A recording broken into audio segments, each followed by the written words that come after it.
Polisi memeriksa kejiwaan anak pembunuh ayah di Cengkareng, Jakarta Barat.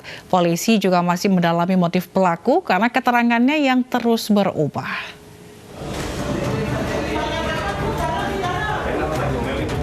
Polsek Cengkareng, Jakarta Barat terus mendalami motif Semi Rona Arta Martua Lumban Gaul yang membunuh ayah kandungnya sendiri. Keterangan pelaku yang terus berubah membuat polisi memeriksakan kejiwaan pelaku ke Rumah Sakit Polri Kramat Jati. Pelaku diduga tengah depresi saat peristiwa terjadi. Selain menangkap pelaku, polisi juga menyita barang bukti 2 bilah pisau dan pakaian korban. Kami juga belum jelas awal mulanya karena SR ini belum dapat diminta keterangan karena diduga depresi. Hendak kami bawa ke Rumah Sakit Kramat Jati. Hari ini akan kami bawa untuk mencek kejiwaannya. Hasil penyelidikan sementara dong? Ya, hasil penyelidikan sementara belum jelas, kami belum dapatkan motifnya apa, ininya apa, karena kami mau bawa dia ke Rumah Sakit Jiwa Kramat Jati. Tapi surat dia saya lupa ntar dibawain. Sebelumnya, Tumpak Lumban Gaul meregang nyawa dalam perjalanan ke rumah sakit usai ditusuk anak kandungnya sendiri. Pelaku dan korban sempat cekcok di Rusun Dinas Kebersihan DKI Jakarta Blok B, Cengkareng, Jakarta Barat. Pertikaian diduga lantaran pelaku menolak merawat ibunya yang sedang sakit stroke. Dari Jakarta, Tim Liputan iNews melaporkan. Depresi lantaran penyakitnya tidak kunjung sembuh, seorang suami di Pasuruan, Jawa Timur tega menganiaya istrinya hingga tewas. Usai membunuh istrinya, pelaku langsung diamuk warga yang marah.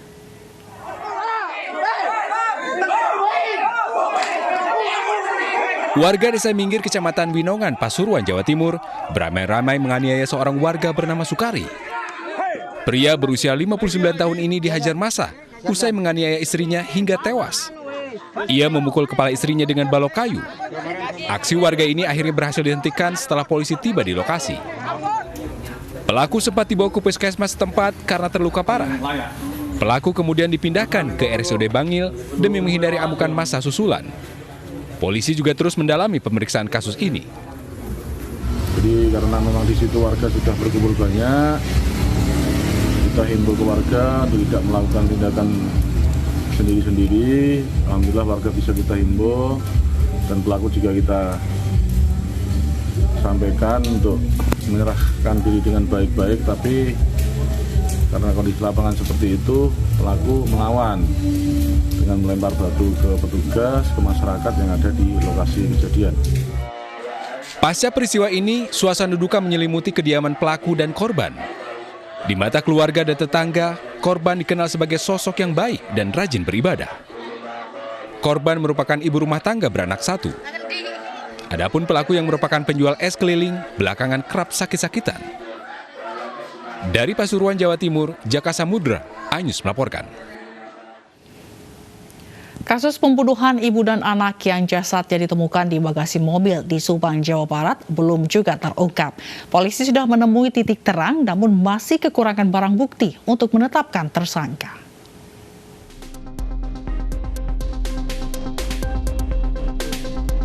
Kasus pembunuhan ibu dan anak di Subang, Jawa Barat yang jenazahnya ditemukan di bagasi sebuah mobil mewah hingga kini masih menjadi misteri.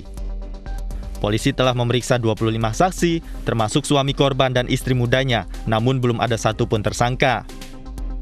Keganjilan kembali muncul saat semua unggahan sosial media korban Amelia Mustika Ratu lenyap. Unggahan lenyap di hari ketika Amel dan ibunya Tuti ditemukan tewas di rumahnya. Tidak hanya unggahan Instagram Story, namun seluruh feed milik akun @ameliamustika seluruhnya lenyap. Seakan berupaya menghilangkan jejak digital, semua aktivitas sosial media milik Amel dihapus. Ya samanya sama yang istri muda katanya dulu Maya waktu itu sering neror gitu. Kata saya teh udah sekarang mah jangan sama-sama gitulah, yang kan nge-WA gitu ya, gitulah sama goblok disebut lah situ. Kata saya udah hapus itunya, soalnya kalau dilihat mah sakit hati, kata saya teh. Udah nomornya itu kartunya ganti, kata saya gitu. Biar dia nggak neror terusnya namanya gitu, mungkin sampai sama suaminya tahu mungkin nomor dari suaminya neror lagi gitu, cuma saya mah nggak pernah nanyain teh neror apa gitu, udah bosen kayak. Keluarga korban Tuti Suartini mengungkap bahwa hubungan Tuti dan istri mudanya tidak harmonis. Pernikahan antara Pak Yosep dengan istri mudanya ini sudah 12 tahun, artinya sudah lama tahu bahwa korban pun tahu Pak Yosep ini sudah punya istri lagi. Jadi sampai malam kejadian ini tidak ada masalah sama sekali baik antara Pak Yosep dengan istri tuanya maupun dengan istri mudanya. Tidak ada tidak pernah ada masalah sekali antara istri muda dengan istri tua ya Pak ya? Sejauh keterangan saksi tidak pernah mengatakan ada permasalahan. Yang jelas bahwa sebelum berangkat pun saksi Yosep itu sebelum pergi ke rumah istri mudanya sempat pamit dulu kepada istri tua dan anaknya, bahkan minta uang untuk beli bensin. Terkait teror istri muda terhadap korban ditampik oleh kuasa hukum suami korban. Bisa jadi ini masalahnya sudah berlarut-larut atau sudah menimbulkan konflik yang kita nggak tahu konfliknya kepada siapa, atau kepada ibukah atau kepada si anakkah, sehingga ini sudah dipersiapkan dengan sebaik mungkin. Bisa jadi sasarannya cuma satu, yang satu itu menjadi korban selanjutnya, atau bisa jadi dua-duanya. Karena kan kita nggak tahu ya, sejauh ini polisi belum bisa mengungkapkan, masih samar karena yang disasar tetap si bapak, si anak juga belum kesasar, tetapi untuk saat ini bukti-bukti pendukung sudah mulai terbuka. Semoga ini semua bisa diungkap dengan baik. Sulit terungkapnya pelaku pembunuhan Tuti dan Amalia diduga pembunuhan ibu dan anak ini adalah pembunuhan berencana. Meski satu persatu fakta mulai terungkap, namun belum cukup untuk mengungkap tersangka. Tim Liputan iNews melaporkan. Bupati Jember mengembalikan honor pemakaman warga yang meninggal akibat COVID-19. Total dana yang dikembalikan sebesar Rp282 juta.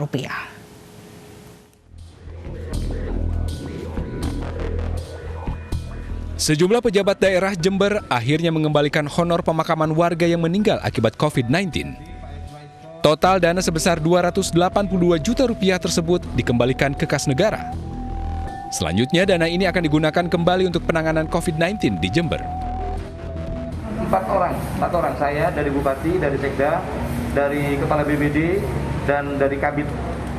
Ini saya bawakan contohnya, ini sudah disetor tadi pagi. Ada 282 juta.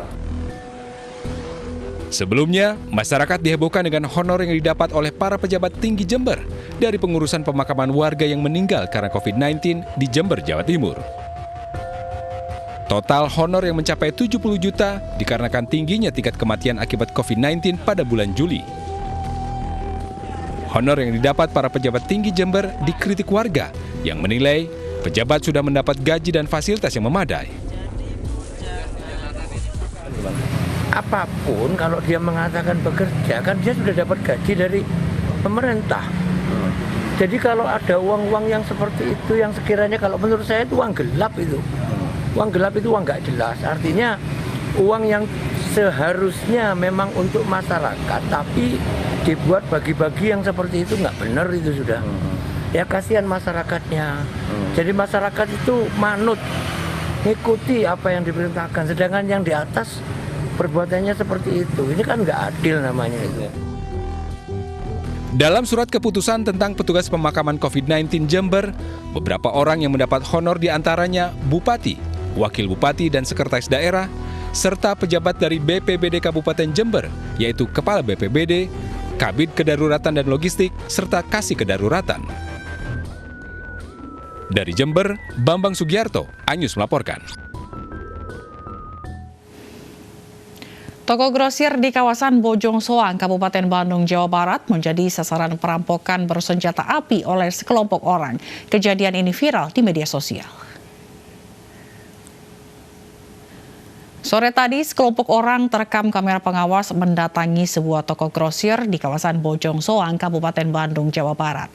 Kelompok orang ini merampok toko dan mengancam pemilik toko dengan mengeluarkan senjata api dari balik pakaiannya. Akibat kejadian ini, pemilik toko mengalami trauma dan kerugian materi sebesar Rp800.000. Usai mendapat laporan, polisi langsung mendatangi lokasi kejadian dan menggelar olah tempat kejadian perkara. Malahan parkir yang di depan itu ditodong kepalanya gini. Iya. Malahan anak-anak juga di sini yang lagi ngecek ya. Tadi digini. Dia ngomong nggak minta apa gitu? Minta rokok. Minta rokok. Tadi datang orang bawa mobil Jeep Willys 4 orang. Pakai senjata menodong ke dalam. Ngambil rokok sama apa itu kan? Kerugian 800.000. Bupati Donggala Kasman Lasa berjoget bersama warga di tengah pandemi COVID-19. Kami akan hadirkan informasinya usai jeda.